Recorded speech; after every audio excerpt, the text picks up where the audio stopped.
नमस्कार साथियों, मैं अभिषेक तिवारी रक्षा एकेडमी की तरफ से आपका हार्दिक स्वागत करता हूं। पिछली क्लास में हमने बुंदेला विद्रोह के बारे में उसकी पृष्ठभूमि और उसके कारणों को समझा था कि बुंदेला विद्रोह क्यों हुआ, उसके क्या कारण थे, किस तरीके से उसका एक आधार बना, बेस बना, जिससे बुंदेला विद्रोह एक इतने बड़े लेवल पे बुंदेलखंड के क्षेत्र में हुआ। उन सभी चीजों को जाना था। आज हम बुंदेला विद्रोह में राजाओं के बारे में जानेंगे कि कौन कौन से प्रमुख नेताओं ने युद्ध किया, क्या घटनाक्रम थे, असफलता क्या हुई, परिणाम क्या था, ये सारी चीजों को हम आज समझेंगे। तो चलते हैं, आगे बढ़ते हैं और बुंदेला विद्रोह के आगे की बातों को समझते हैं। तो सबसे पहले बुंदेला विद्रोह की यह बात की जाए तो हमने पढ़ा था कि बुंदेला विद्रोह में 4 राजा, 4 प्रमुख नेता होते हैं। एक राजा परीक्षित जो जैतपुर रियासत के शासक थे और बुढ़वा मंगल के मेले के समय जो सम्मेलन हुआ था राजाओं का, उसमें इन्हें बुंदेला विद्रोह का नेता चुना गया था। उसके बाद मधुकर शाह और जवाहर सिंह, ये दोनों क्या थे, जमींदार थे जो एक ही क्षेत्र से लड़ रहे थे। राजा हृदय शाह जो हीरापुर तालुके के राजा थे और दूसरी बात ये जबलपुर के क्षेत्र में विद्रोह को संभाल रहे थे। तो अगर बात की जाए तो नर्मदा सागर क्षेत्र जो कि सागर, नरसिंहपुर, आपका मंडला, दमोह, जबलपुर, इन सभी क्षेत्रों को मिलाकर बना हुआ था, उसमें ही बुंदेला विद्रोह होता है। अब अगर बुंदेला विद्रोह के नेताओं की बात की जाए तो सबसे पहले हम बात करते हैं राजा परीक्षित जी की। तो राजा परीक्षित जी को समझने से पहले हम ये देख लेते हैं कि यदि ये सागर नर्मदा क्षेत्र है, ये वाला जो रीजन, अगर आपको ये ट्रायंगल जो दिख रहा है, इसको हम ये अनुमान लगा ले कि ये सागर नर्मदा क्षेत्र है, तो इसके हिसाब से जो सागर का उत्तर पूर्व वाला क्षेत्र था वो राजा परीक्षित जी संभाल रहे थे। जो मधुकर शाह थे वो सागर का क्षेत्र संभाल रहे थे नेताओं में, और जो सागर के दक्षिण क्षेत्र मतलब जबलपुर वाला, नरसिंहपुर वाला रीजन था, उस रीजन में राजा हृदय शाह इसको संभाल रहे थे बुंदेला विद्रोह को। तो बुंदेला विद्रोह के 3 प्रमुख नेता निकल कर आते हैं, राजा परीक्षित, मधुकर शाह और राजा हृदय शाह, और इन्हीं के तीनों के बारे में हमें इस क्लास में पढ़ना है और फिर असफलता देखना है। चूंकि इनके अलावा भी कई जमींदार, कई ठाकुर, कई कुलीन वर्ग के लोग इस विद्रोह में शामिल थे, लेकिन वो सभी व्यक्ति इनके अंतर्गत ही रहकर विद्रोह को कर रहे थे। मतलब नेता यही थे, विद्रोह उनके साथ कई सारे लोग कर रहे थे। तो चलते हैं, सबसे पहले राजा परीक्षित जी की बात करते हैं। राजा परीक्षित जो थे वो कम उम्र में ही जैतपुर रियासत के राजा बन जाते हैं।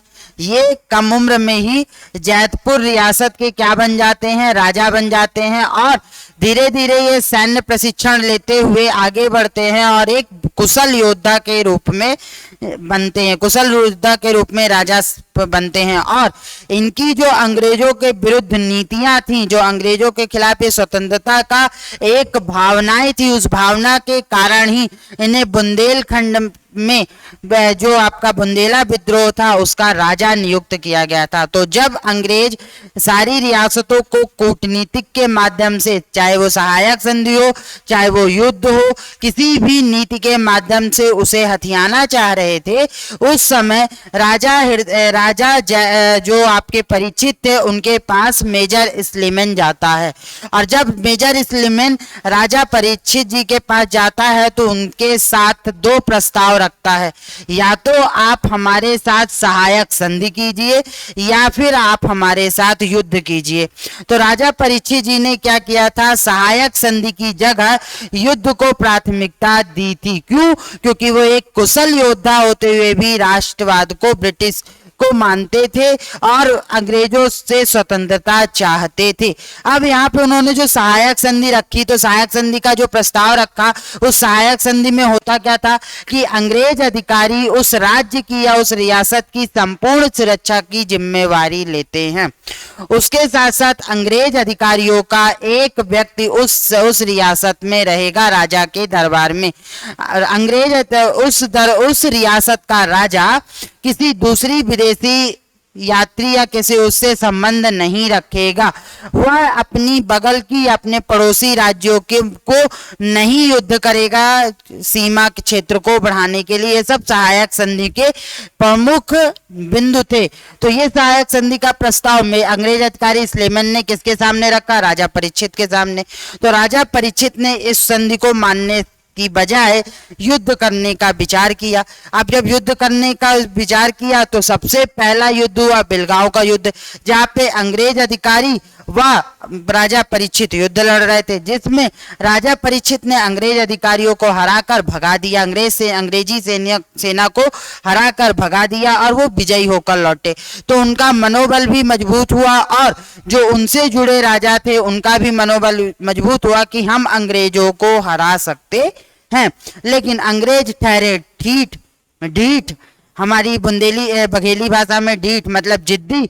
तो वो जब जिद्दी हुए तो उन्होंने दोबारा युद्ध किया, पनवाड़ी का युद्ध भी अंग्रेज वर्सेस राजा परीक्षित के बीच में लड़ा गया। और जब यह युद्ध लड़ा गया तो इस युद्ध में अंग्रेजों ने सहायता किससे मांगी? बांदा के नवाब से, जो जैतपुर रियासत को जीतना चाहता था। लेकिन होता क्या है कि जब अंग्रेज अधिकारी बांदा के नवाब के साथ मिलकर राजा परीक्षित पर युद्ध करते हैं तो वहां पर राजा परीक्षित इन दोनों को हरा देते हैं। और राजा परीक्षित जब इन दोनों को हरा देते हैं और अंग्रेजों को मुंह की खानी पड़ती है तो वो निकल लेते हैं। अब अंग्रेजों की एक वो था कि अगर हम सामान्य तरीके से नहीं जीत पाते हैं तो हम क्या करेंगे, कोई ना कोई भेद लगाकर इसको जीतेंगे। तो अंग्रेजों का सबसे आसान भेद क्या था? फूट डालो राज करो। तो उन्होंने क्या किया? उन्होंने जैतपुर रियासत के दीवान जो कि किससे? राजा परीक्षित जी से खफा थे, उनको अपनी तरफ मिला लिया। उसके अलावा चरखारी के राजा रतन सिंह को भी लालच देकर कि हम आपको ये रियासतें देंगे, उसका लालच दिया और उन्हें भी अपनी तरफ मिला लिया। अब ये दोनों जब इनकी तरफ मिल गए तो अगला इन्होंने युद्ध लड़ा, तीसरा युद्ध लड़ा राजा परीक्षित जी से, बधौरा महासंग्राम। और जब बधौरा महासंग्राम में एक तरफ 3 लोगों की सेना और दूसरी तरफ राजा परीक्षित अकेले, तो होता क्या है कि एक तरफ 3 लोगों की सेना है और दूसरी तरफ राजा परीक्षित जी हैं। तो बधौरा महासंग्राम, एक तरफ अंग्रेज वर्सेस राजा परीक्षित। तो होता क्या है कि अंग्रेज इनके साथ जैतपुर के दीवान और चरखारी के राजा रतन सिंह थे ने राजा परीक्षित पर आक्रमण कर दिया, कि जैतपुर रियासत पर आक्रमण कर दिया और जैतपुर रियासत में अब युद्ध होने लगा। और इस युद्ध में क्या होता है कि जैतपुर के दीवान जो होते हैं वो अंग्रेजों को राजा परीक्षित की सभी कूटनीति चालों को, युद्ध नीतियों को बता देते हैं और अंग्रेज सतर्क रहते हैं और राजा परीक्षित हार जाते हैं।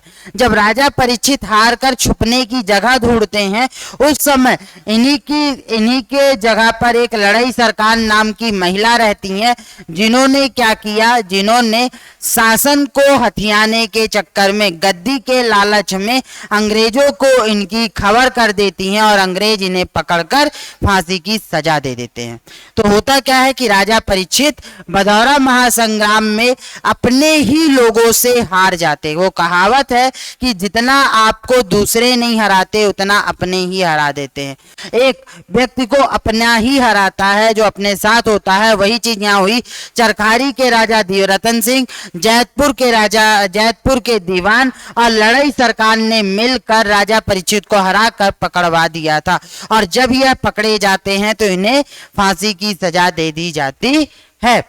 दूसरी बात क्या होता है कि अब यहाँ पर क्या होता है कि जो चरखारी के राजा रतन सिंह को जो लालच दिया गया था कि हम आपको ये दे देंगे वो दे देंगे, वो इन्हें दिया नहीं जाता है। और जब उनकी उपेक्षा की जाती है तो ये भी अंग्रेजों के विरुद्ध खड़े हो जाते हैं और विद्रोह कर देते हैं।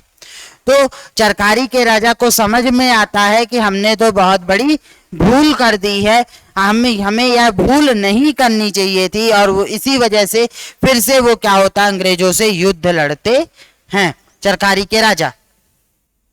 अब आगे बढ़ते हैं। तो ये थे राजा परीक्षित, जिन्होंने क्या किया, जिन्होंने आपके बुंदेला विद्रोह में अपनी भूमिका निभाई और उनकी घटनाएं क्या थी वो समझ में आया।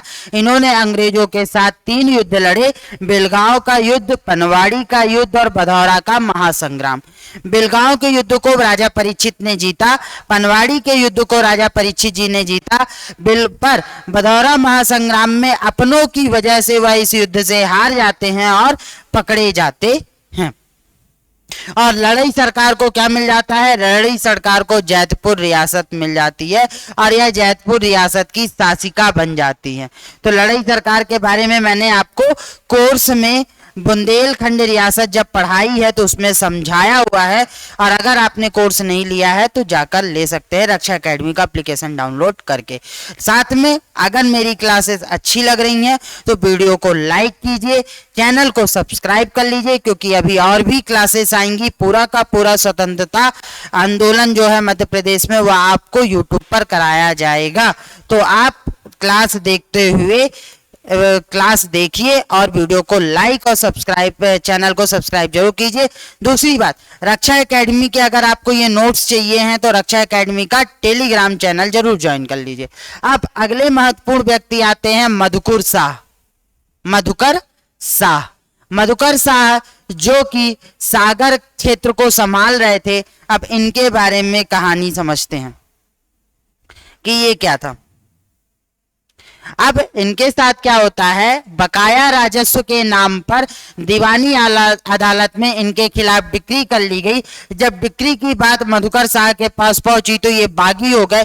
इन्होंने अंग्रेज अफसर की हत्या कर दी और खिमलासा, खुरई, नरियोली, दमानी, नांकक नगरों को लूटा। मधुकर शाह को गिरफ्तार करके फांसी दे दी गई। अब सुनो, ये तो हो गया इनका जो कहा गया वो उस कारण के आधार पर होता क्या है, मैंने पिछली क्लास में भी आपको एक कहानी सुनाई थी कि जब होली के उत्सव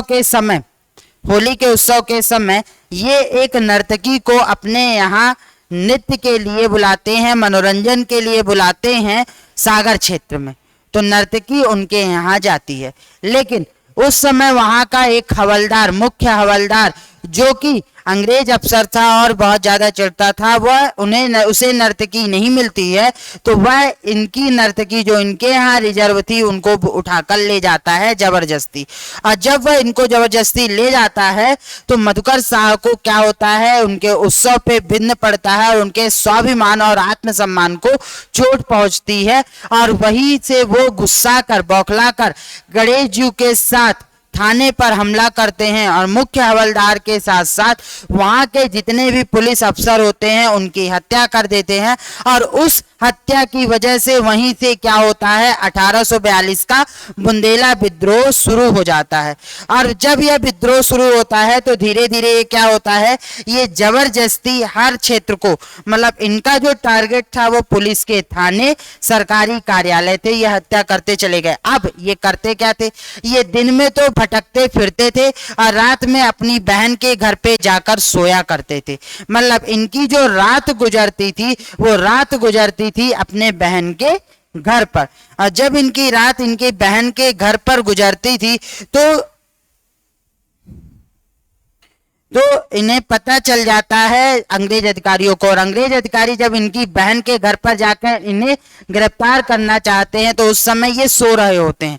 लेकिन किसी भी अंग्रेज अधिकारी की इतनी हिम्मत, अंग्रेज पुलिस बल की इतनी हिम्मत नहीं पड़ती कि ये इन्हें पकड़ ले। क्यों? क्योंकि इनके चेहरे का तेज और इनके द्वारा किए गए कामों का जो एक कहा जाता है कि जो एक डर था वो अंग्रेज अधिकारियों के मुख पर साफ झलक रहा था। लेकिन कई सारे सैनिकों ने मिलकर इन्हें बिस्तर पे ही दबोच लिया और पकड़ लिया। और पकड़ने के बाद फिर इन्हें क्या की गई, फांसी की सजा सुना दी गई और इन्हें मृत्यु हो जाती है। और आज भी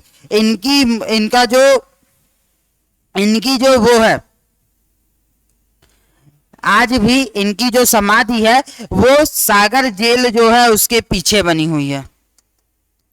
सागर जेल के पीछे बनी हुई है और गोपालगंज का जो मोहल्ला है वो इसकी रखवाली करता है।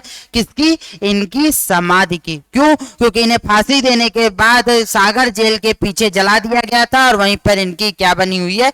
समाधि बनी हुई है। और उस समाधि को रक्षा सागर में गोपालगंज मोहल्ले के निवासी हिफाजत के रूप में करते हैं।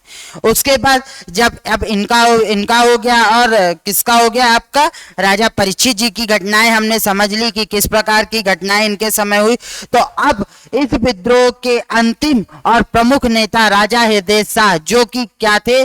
जो कि किसके तालुका के थे? हीरापुर तालुका के थे। और हीरापुर तालुका के साथ कहां कहां करते हैं? जबलपुर में विद्रोह को भड़काते हैं। तो देखो होता क्या है कि जबलपुर में विद्रोह की आग कब फैली? अप्रैल 1842 में। जब अप्रैल 1842 में इसकी आग जबलपुर पहुंची, जिसके नेता कौन थे? राजा हृदय शाह, जो कि हीरापुर तालुका के राजा थे और यह तालुका जबलपुर के अंतर्गत आता था। उन्होंने ठाकुरों को पत्र लिखा और अंग्रेजों के खिलाफ आवाज बुलंद करने का निवेदन किया। उन्होंने क्या किया? उस क्षेत्र के जितने भी ठाकुर थे उन्हें पत्र लिखा कि भाई आप लोग हमारे साथ आइए और अंग्रेजों के विरुद्ध अपन मिलकर विद्रोह करते हैं। अब इसी ठाकुरों को तो ठाकुर इनके साथ आए भी, विद्रोह करने के लिए ठाकुर इनके साथ आए और इनसे जुड़े भी। लेकिन इनके कुछ पत्र जो ठाकुरों को इन्होंने भेजा था वो अंग्रेज अधिकारियों के पास लग जाते हैं और अंग्रेज अधिकारियों को यह पता चल जाता है कि यह विद्रोह दशहरा के दिन होगा। अब यह विद्रोह किसके दिन होगा? दशहरा के दिन होगा। अब दशहरा के दिन जो ये विद्रोह होगा वो पत्र से पता चल जाता है। तो इस विद्रोह को दबाने के लिए जो कर्नल एली कमिश्नर थे, जबलपुर कमिश्नर थे, उन्होंने राजा हृदय शाह को दशहरे के दिन अपने यहाँ आमंत्रित किया कि हम इन्हें आमंत्रित करेंगे और यहीं पकड़ लेंगे। लेकिन राजा हृदय शाह ने इनके निमंत्रण को अस्वीकार कर दिया और जाने से मना कर दिया। और जब इन्होंने इनके निमंत्रण को अस्वीकार कर दिया और जाने से मना कर दिया तो अंग्रेज अधिकारियों ने इन्हें पकड़ने के लिए कर्नल एली को भेजा। अब कर्नल एली जब इन्हें पकड़ने के लिए आते हैं तो ये भाग निकलते हैं और छुपते फिरते हैं। लेकिन शाहगढ़ के एक गद्दार राजा ने इनकी क्या कर दी? मदद कर दी कर्नल एली को और बता दिया कि ये भाई साहब यहाँ छुपे हुए हैं। और 22 दिसंबर 1842 को परिवार सहित ये क्या होते हैं? पकड़े जाते हैं। परिवार सहित ये क्या हुए? पकड़े जाते हैं। कब? 22 दिसंबर 1842 को। उधर मधुकर शाह और इधर राजा हृदय शाह की गिरफ्तारी से ये विद्रोह अब क्या होने लगता है? पस्त होना शुरू हो जाता है। और जब यह पस्त होना शुरू हो जाता है तो धीरे धीरे अंग्रेज अधिकारी इस विद्रोह पर क्या पाने लगते हैं? काबू पाने लगते हैं। और जब यह उस पर काबू पाने लगते हैं तो अंत में इसी के साथ विद्रोह 1843 में समाप्त हो जाता है। लेकिन यह विद्रोह 1843 में समाप्त होने के बाद अंग्रेजों को यह समझ में आ चुका था कि भाई अगर हमने अब इनके साथ सहिष्णुता और अच्छी नीतियों का निर्धारण नहीं किया तो हमें ऐसे विद्रोह बार बार देखने पड़ेंगे और सामना करना पड़ेगा और हम बहुत दिनों तक इस क्षेत्र को अपने पास बनाकर नहीं रख पाएंगे। जो कारण थे उन कारणों पर इन्होंने ध्यान दिया और उन कारणों को इन्होंने कम करने का प्रयास भी किया। तो इस विद्रोह ने 1857 के विद्रोह की एक झलक दिखा दी थी अंग्रेजों को। अब अंग्रेजों को झलक तो दिखा दिया था, पर अंग्रेजों ने अपनी नीतियों में सुधार कर कर इतने शांत हो चुके थे कि उन्हें पता चल चुका था कि भाई अब तो विद्रोह होगा नहीं, क्योंकि अब हमने सुधार दिया। लेकिन हर जगह हर क्षेत्र में उनका यह काम नहीं हो पाया था और बाद में एक नया विद्रोह होता है जिसे हम बहुत महत्वपूर्ण दृष्टि से देखते हैं इतिहास में, 1857 की क्रांति।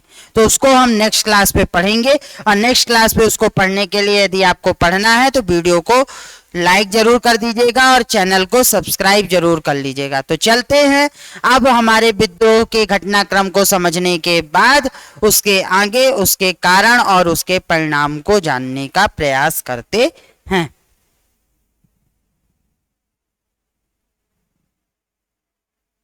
उसके प्रयास को उसके परिणाम और उसके असफलता के परिणाम को जानने का प्रयास करते हैं। अगला परिणाम, पहला परिणाम क्या था? बुंदेला विद्रोह का परिणाम सबसे अधिक प्रभाव कृषि पे पड़ा, क्योंकि इस युद्ध में सामान्य जनजीवन, इस विद्रोह में सामान्य जनजीवन ने भी भाग लिया था, मतलब सामान्य लोगों ने भी भाग लिया और साथ में जमींदारों ने भी भाग लिया।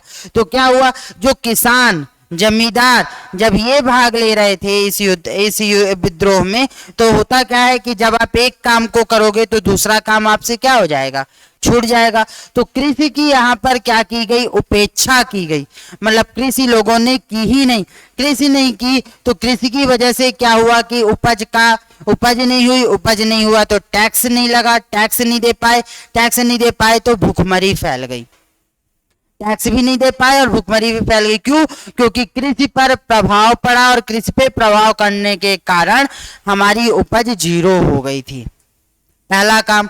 दूसरा क्या हुआ कि कंपनी सरकार ने लोगों का भरोसा पाने के लिए, लोगों का समर्थन पाने के लिए लगान में 10% की छूट दे दी। बोला कि यदि आपको कृषि पे प्रभाव पड़ा है तो हम आपको 10% की क्या दे देते हैं, लगान में छूट दे देते हैं, और लोगों का समर्थन प्राप्त करना शुरू किया।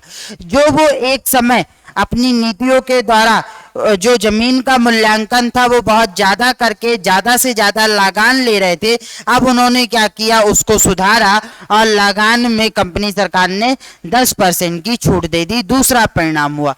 तीसरा परिणाम क्या था? तीसरा परिणाम ये था कि सबसे अधिक प्रभाव किस पर पड़ा, प्रशासन पे पड़ा। क्योंकि हम जानते हैं कि अंग्रेज अधिकारियों ने कई सारे ऐसे अत्याचार किए थे, कई सारी ऐसी नीतियों को इस क्षेत्र में अपनाया था जिसके वजह से युद्ध हुआ था, जिसकी वजह से विद्रोह हुआ था।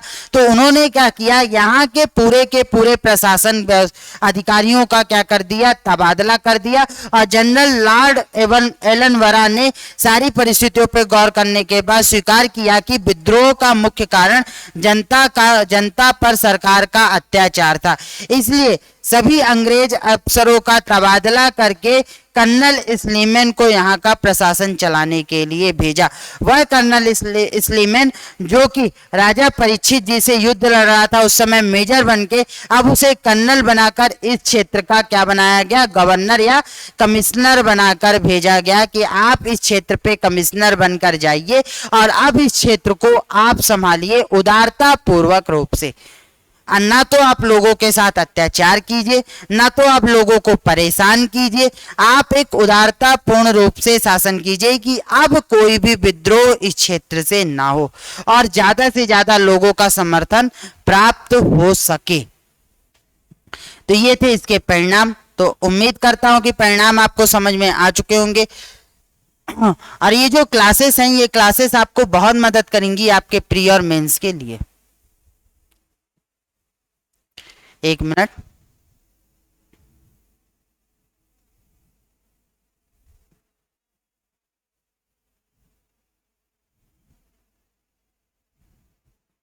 Just a second.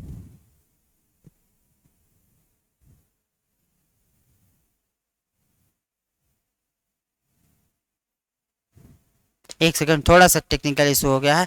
अपन ने परिणाम को पढ़ लिया था, परिणाम के बाद अब अपन समझते हैं असफलता के कारण। असफलता के कारण क्या थे? पहली बात, किसी भी चीज को सफल करने से पहले हमें एक रणनीति बनानी पड़ती है, सभी चीजों को प्लान करना पड़ता है कि हम कैसे, क्या और किस प्रकार करेंगे।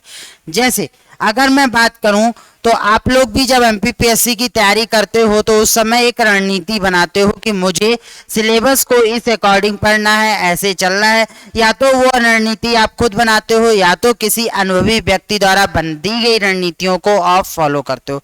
मैं आपको एक बात बताऊं, जैसे हमारे हाथ की 5 उंगलियां एक जैसी नहीं होती हैं, वैसे ही आपके पांचों पेपर एक जैसे नहीं होंगे। आपको जिस पेपर में जैसी पकड़ है आप उस तरीके से काम करो। जैसे आपके हाथ की, यहीं पे सवाल उठता है तो आपको थोड़ा सा बता देता हूँ, फिर अपन परिणाम को जानेंगे, असफलता के कारण को जानेंगे।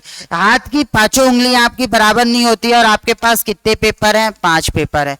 लोग कहते हैं कि हम पढ़ाई कैसे करें, तो देखो हमेशा एक बात याद रखो कि हर पेपर में जो आपका 5 पेपर होते हैं, सॉरी 5 और 6 ये मिला लो। पहला पेपर आपका 300 नंबर का, दूसरा पेपर आपका 300 नंबर का, तीसरा पेपर आपका 300 नंबर का, चौथा पेपर आपका 300 नंबर का, पांचवा पेपर भी मिलाकर हो गया कितना? 300 नंबर का। ये 200 नंबर का होता है। तो 3 त्रिकाई 3 चौक 12 और 2 1400 नंबर होते हैं। अब जैसे आपके पास उंगली की पांचों उंगलियां बराबर नहीं होती, वैसे ही आपको यहाँ पर भी चीजों को ध्यान रखना है। जैसे अगर मैं अपनी बात करूं तो मेरा पेपर 3 बहुत अच्छा है, पेपर 3 मेरा बहुत अच्छा है। अब पेपर 3 मेरा बहुत अच्छा है तो मैं क्या कोशिश करूंगा कि मैं इसे अपनी उंगली की सबसे, अपने हाथ की सबसे बड़ी उंगली दूंगा और मैं इसमें कहूंगा कि ये मेरा बहुत अच्छा है, तो मैं इसमें 90% स्कोर करने की कोशिश करूंगा। 90% मतलब 270, मतलब मैक्सिमम मैं इसमें जो स्कोर करने की कोशिश करूंगा वो कितना करूंगा? 90% की कोशिश करूंगा, क्योंकि ये पेपर मेरा अच्छा है। अब हर किसी का हर पेपर अच्छा होता है। 270 नंबर हो गए। उसके बाद मुझे समझ में आता है कि मेरी हिस्ट्री और ज्योग्राफी अच्छी है, तो मैं कोशिश करूंगा कि पर इतनी अच्छी नहीं है कि मैं परफेक्टली इसको कर सकूं, तो मैं इसमें 80% स्कोर करने की कोशिश करूंगा, मतलब 240 नंबर। फिर मुझे समझ में आता है कि पॉलिटी और इकोनॉमी वाला जो पोर्शन है उसमें मेरी इकोनॉमी अच्छी है, मेरे लोकशास्त्र और लोक प्रशासन और समाजशास्त्र ये जैसे सब्जेक्ट है जो उन पर मैं स्कोर कर सकता हूं। लेकिन मैं अगर बात करूं पॉलिटी की तो थोड़ा बहुत मैं ऊपर नीचे हो जाता हूं, तो मैं यहाँ पे कोशिश करूंगा कि भाई मैं यहाँ पे सिर्फ मैक्सिमम 75% स्कोर करूं। यहाँ पे मिनिमम स्कोर करूंगा, हर जगह मैं 5-5% कम स्कोर करूंगा, पर मेरी कोशिश मैक्सिमम होगी, मैक्सिमाइज करने की। तो यहाँ पे कितने हो गए? 5 तिहाई 15 और 7 तिरिक 21, 225 नंबर स्कोर कर लिया। मुझे पता था कि एथिक्स अच्छी है, लेकिन फिर भी मैं इस पे 70% लेकर जाता हूं, तो मैंने यहाँ पे कितना स्कोर कर लिया? 140 नंबर। अब मैक्सिमम मैं 70% जा रहा हूँ, और हिंदी और निबंध मिलाकर जो कि मैं बहुत बढ़िया तरीके से लिखता हूँ, तब भी मैं यहाँ पर ये सोचता हूँ कि यहाँ पे भी मैं 70% एवरेज करूंगा। अब अगर मैं 70% एवरेज लेके चलता हूँ तो मेरे मार्क्स कितने हो जाएंगे? 210। तो यहाँ से हो गए 5 4 1 5 7 12 2 4 और 4 4 8, और यहाँ पे हो गया 1 2 4 6 8 1 9 और 1 10, 1085 होते हैं। ये मुझे मैक्सिमम चाहिए है अपने उंगली के हथेली रूल के हिसाब से। हथेली रूल के हिसाब से मुझे इतने मार्क्स तो चाहिए ही चाहिए हैं। मैक्सिमम जब मैं इतने मार्क्स का टारगेट करूंगा तो आराम से मैं 800 से 900 के बीच आराम से मार्क्स उठाऊंगा, जो मेरे लिए बेनिफिशियल होंगे। अब आप लोग क्या करते हो? आप हर पेपर को 100% करने की कोशिश में लग जाते हो कि मेरा तो हर पेपर 100% होना चाहिए। अरे भाई, कोई भी व्यक्ति इतना परफेक्ट नहीं होता कि उसके हर पेपर 100% हो।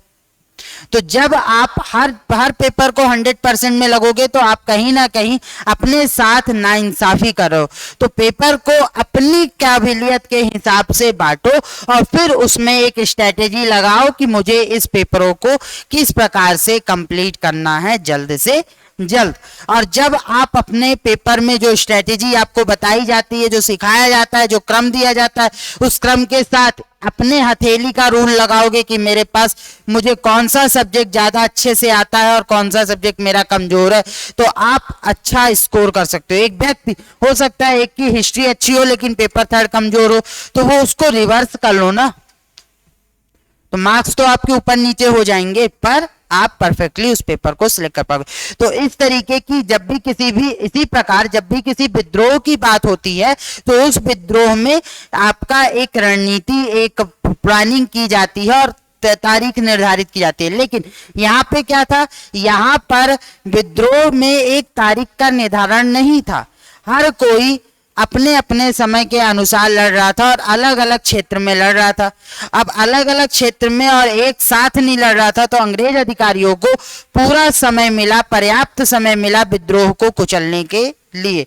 तो पहली चीज, सागर नर्मदा क्षेत्र से अंग्रेजी राज्य को उखाड़ फेंकने के लिए, एक मिनट, सागर नर्मदा क्षेत्र से अंग्रेजी राज्य को उखाड़ फेंकने के लिए, जस्ट अ सेकेंड, सागर नर्मदा क्षेत्र से अंग्रेजी राज्य को उखाड़ फेंकने के लिए पहली बात तो ये जो विद्रोह था महत्वपूर्ण प्रयास किया गया था, लेकिन सफलता के लक्ष्य तक लगभग पहुंचता हुआ दिखाई भी दे रहा था। यह विद्रोह सफलता के लक्ष्य तक पहुंचता हुआ दिखाई भी दे रहा था, क्योंकि अंग्रेज अधिकारी इस तरीके के विद्रोह के लिए पूर्ण रूप से तैयार नहीं थे। लेकिन हुआ क्या है कि 18 मार्च बाद, मतलब 18 माह में यह विच्छिन्न हो गया और इस आंदोलन के सफलता के कारण भी स्पष्ट हो गए कि क्यों हुआ। पहला, स्वतंत्र रूप से और एकाकी कार्य करने का मार्ग किसी ने नहीं अपनाया, एकाकी मार्ग अपनाया स्वतंत्र रूप से। जैसे राजा परीक्षित अलग स्वतंत्र रूप से लड़ रहे थे, मधुकर शाह अलग स्वतंत्र रूप से लड़ रहे थे, जो आपके राजा हृदय शाह थे वो अलग स्वतंत्र रूप से लड़ रहे थे। ऐसे कई सारे राजा थे जो स्वतंत्र रूप से लड़ रहे थे इस रियासत के। और जब आप स्वतंत्र रूप से लड़ रहे थे तो टुकड़ियों में लड़ रहे थे, और टुकड़ियों में लड़ने के कारण आपको क्या हुआ, अंग्रेज अधिकारियों को समय मिला कि वो इस विद्रोह को दबा सके। तो आप जब टाइमलाइन देखते हो तो हर विद्रोह अलग अलग समय पर हुआ। इस बुंदेला विद्रोह के अंतर्गत अलग सारी घटनाएं अलग अलग समय पे हुई, जिससे अंग्रेजों को पर्याप्त समय मिला इस विद्रोह को दबाने के लिए। दूसरी बात, इन्होंने अपने लक्ष्य को निर्धारित कर लिया था कि हम इसी लक्ष्यों को पाएंगे। चूंकि ये अंग्रेजी अफसरों से परेशान थे, पुलिस अधिकारियों से परेशान थे, तो इन्होंने सरकारी कार्यालय और पुलिस थानों को अपना निशाना बनाया कि हम अगर लड़ेंगे तो हम इन्हीं जगह पर जाकर हमला करेंगे। और जब इन्होंने हमले की जगह को नियत कर लिया कि हम यहीं पे लड़ेंगे, तो क्या हुआ, अंग्रेज अधिकारियों को आसानी हो गई। उन्हें पहले से ही पता होता था कि ये इस पुलिस थाने में जाकर आक्रमण करने वाले हैं या हमला करने वाले हैं। वो वहां पर पुलिस तैनात होती थी और ये जब जाते थे तो इन्हें पकड़ लेते थे। तो दूसरा कारण क्या हुआ असफलता का, कि पहले से निर्धारित, इन्होंने लक्ष्य पहले से निर्धारित कर लिए थे और उन लक्ष्यों के बारे में अंग्रेज अधिकारियों को पता चल चुका था। तीसरा, एक सूत्रता और सर्वमान्य नेतृत्व का अभाव। बुढ़वा मंगल मेले में राजा परीक्षित जी को बुंदेला विद्रोह का नेता तो नियुक्त कर दिया गया था, लेकिन उनकी बात बहुत सारे राजाओं और जमींदारों ने नहीं मानी, और नहीं मानी तो एक सर्वमान्य नेतृत्व का क्या हो गया, अभाव हो गया। और पूरा का पूरा युद्ध एक या पूरा का पूरा विद्रोह एक सूत्र में पिरोया हुआ नहीं मिला। और जब एक सूत्र में ये युद्ध पिरोया हुआ नहीं मिला तो हमें क्या नुकसान हुआ कि यह युद्ध असफल हो गया, या यह विद्रोह क्या हो गया, असफल हो गया। जब यह विद्रोह असफल हो जाता है तो यही चीज मिलती है। तो विदेशी शासन को उखाड़ फेंकने के लिए भारतवर्ष के प्रयास की कहानी में बुंदेला सरदारों के इस प्रतिरोध के प्रसंग का स्थान महत्वपूर्ण है। लेकिन यह प्रसंग भी इस तरीके से था कि निम्नलिखित कारणों की वजह से, यानी उपरोक्त कारणों की वजह से यह असफल हो जाता है। लेकिन 1857 की जो क्रांति होती है इतिहास में, उस क्रांति के लिए इन्होंने क्या किया था, एक ट्रेलर दे दिया था, अंग्रेजों को बता दिया था कि हम चुप बैठने वाले नहीं हैं। यदि आप हमारे साथ अत्याचार करते हो तो आपको हमारे विरोध का सामना करना पड़ेगा। तो यहाँ से बुंदेला विद्रोह आपका समाप्त होता है। उम्मीद करता हूं कि आपको मेरे द्वारा पढ़ाए गए सभी पॉइंट समझ में आए होंगे। अगर समझ में नहीं आते हैं तो आप कमेंट कीजिएगा या फिर रिस्पेक्टिव टेलीग्राम ग्रुप पे मैसेज कीजिएगा, वहां पर मैं प्रयास करूंगा कि आपको ये चीजें समझा सकूं। चलिए बुंदेला विद्रोह से कुछ प्रश्नों को देख लेते हैं जो प्रश्न पेपर में आए हुए हैं या आने की संभावना है।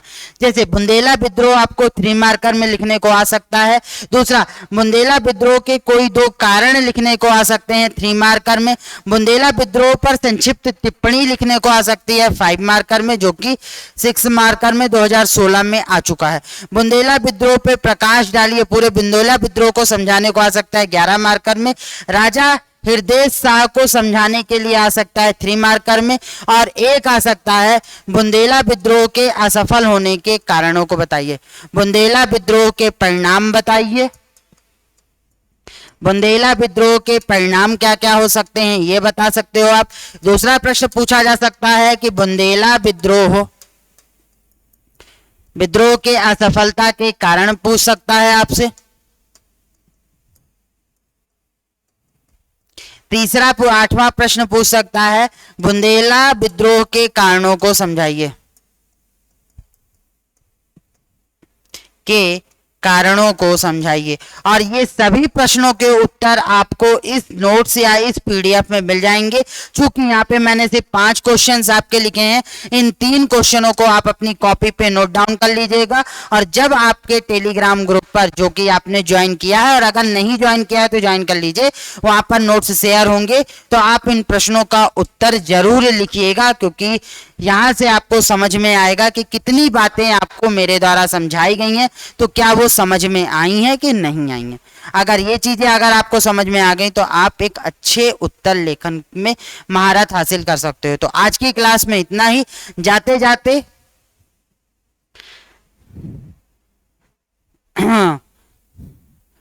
जाते बस एक लाइन बोलकर जाऊंगा कि आप रक्षा एकेडमी की पीडीएफ प्राप्त करने के लिए रक्षा एकेडमी के टेलीग्राम चैनल को ज्वाइन कर लीजिए। और अगर वीडियो को सब्सक्राइब नहीं किया है या चैनल को सब्सक्राइब नहीं किया है तो चैनल को सब्सक्राइब कर लीजिए, वीडियो को लाइक कर दीजिए अगर आपको मेरा पढ़ाया हुआ, मेरा समझाया हुआ अच्छा लगता है तो।